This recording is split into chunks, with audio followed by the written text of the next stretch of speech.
My name's Jeff Makarevich, and welcome to Wine and Dine with Jeff, where I'll make a healthy dinner from start to finish and pair it with wines from around the world.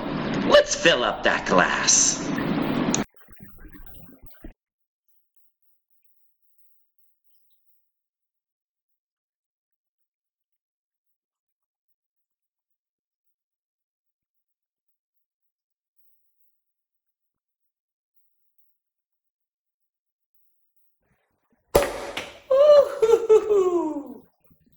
Hi, my name's Jeff Makarevich, and welcome to Wine and Dine with Jeff. Today we're doing jumbo colossal shrimp stuffed with crab meat. You will fall in love with it. I entertain with this dish all the time, and it's so easy to make.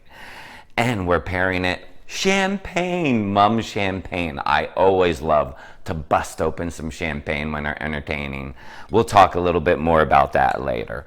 Let's start right here with one of the stars, and that is the shrimp. You want colossal jumbo shrimp. It's like the 16 count.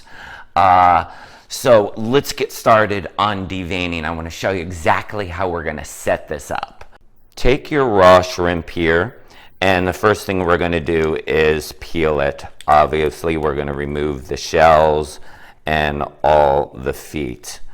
So, and also, we're also going to be deveining this shrimp also, but we want to leave this little tail part on. That's important for presentation purposes.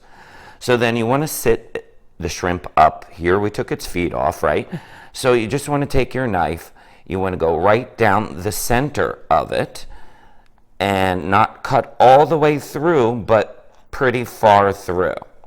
So here we go, and you want to open up the shrimp and see there's its intestine tract, so you just remove that, as I did, and see how far we cut down through. Now you want to put the shrimp over, press down on it with your thumb, and this is where we're going to, and the tail goes over top like that, and that is where we are going to stuff the crab. Now, let me finish the rest of these.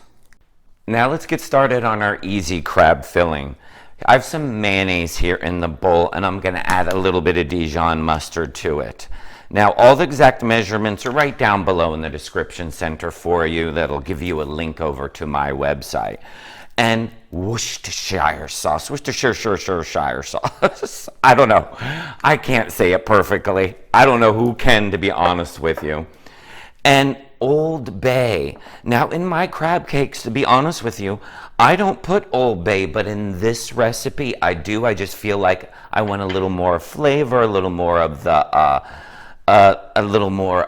like the celery salt that's in that, and some fresh parsley is going in, and we got to have some lemon, right? So some fresh lemon juice is going to go in. These are just very mild flavors. Lemon juice going in. Without the seeds, please. Hopefully.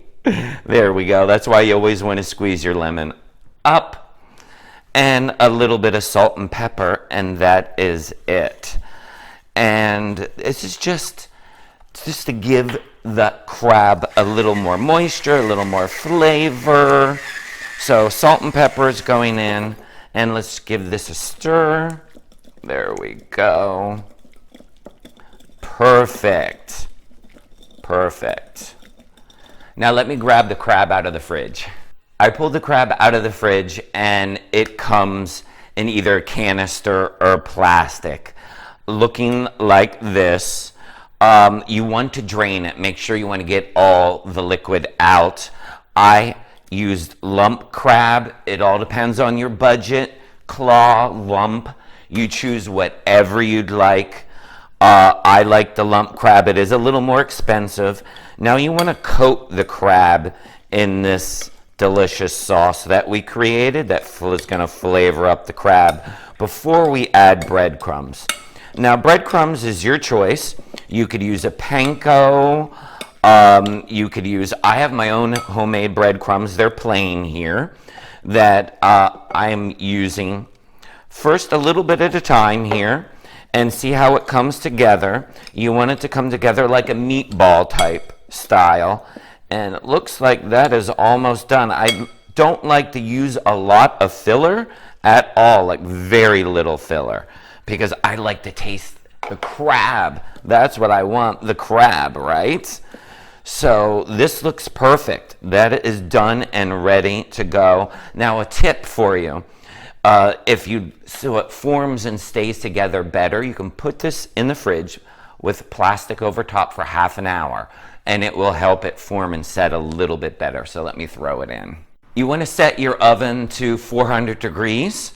I have it on convection mode, and I'm going to add some butter here to the bottom of the pan, and you just want to smear it around here at the bottom of the pan. About a tablespoon of butter will work. Should do just perfectly fine. And what goes best with shrimp, right, as it's baking at the bottom of this butter? Garlic and shrimp are like the perfect combination, right? So I just put garlic right down on top of the bottom. Really just simple like this. I minced it up, and so it goes right down on top of there. Okay, perfect. And let me grab the shrimp out of the fridge. Now you want to take your shrimp, you want to lay it down how we prepared it. You want to give it a little bit of salt to the shrimp, and then you want to put your crab cake ball right on top to cover it, and then the tail goes right over top like this, but we're not finished yet. So let me finish the rest of these, and then we're gonna top these.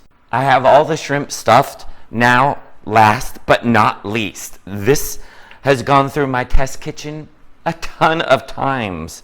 And I have some mayonnaise in the bowl here, and I am adding some Parmesan cheese. Remember, you know me and Parmesan cheese.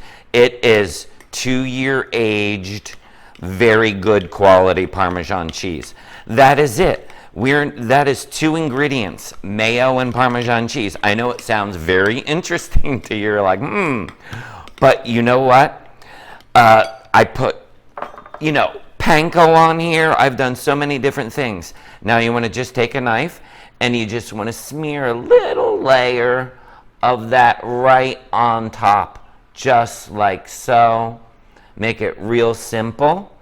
And then what you want to do, you just want to top it with a little bit of paprika, like so, and put its tail down. And that is it. I'm going to finish up the rest of these. My oven's preheated to 400 degrees. I'm going to put these in anywhere between 13 to 16 minutes, depending on the size of the crab balls and the shrimp. Well, our shrimp and crab is baking in the oven. Let's talk about the champagne. Oh, who doesn't love a delicious champagne? This is from Mumm, from France. Cheers, by the way. On the nose, right away I'm getting like green apple with a little bit of lychee and pineapple.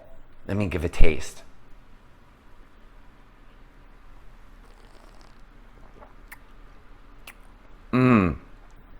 Wow.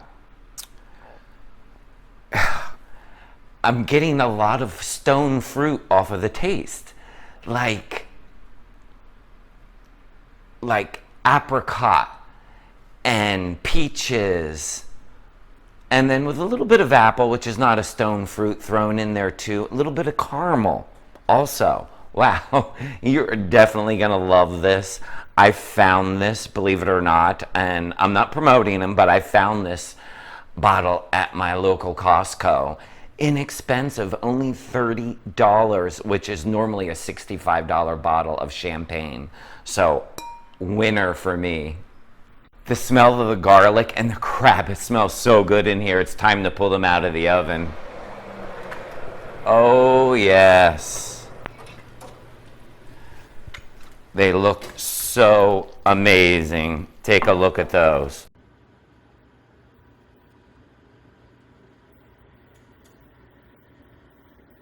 Before I get to enjoy these, I would first like to thank all my subscribers. And if you're not yet a subscriber, hit that subscribe button so you don't miss out on any of my recipes. And don't forget to like, share, and ring that bell, because that notifies you that I have a new recipe.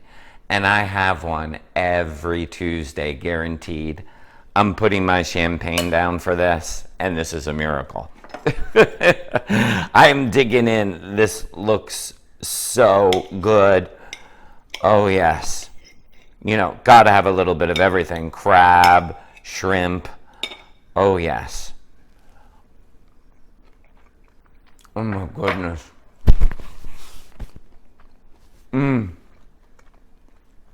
Wow. You are simply going to love these. Make sure you make a double batch because these will be gone lickety-split. Thanks for stopping by Wine and Dine with Jeff, and we'll see you next week.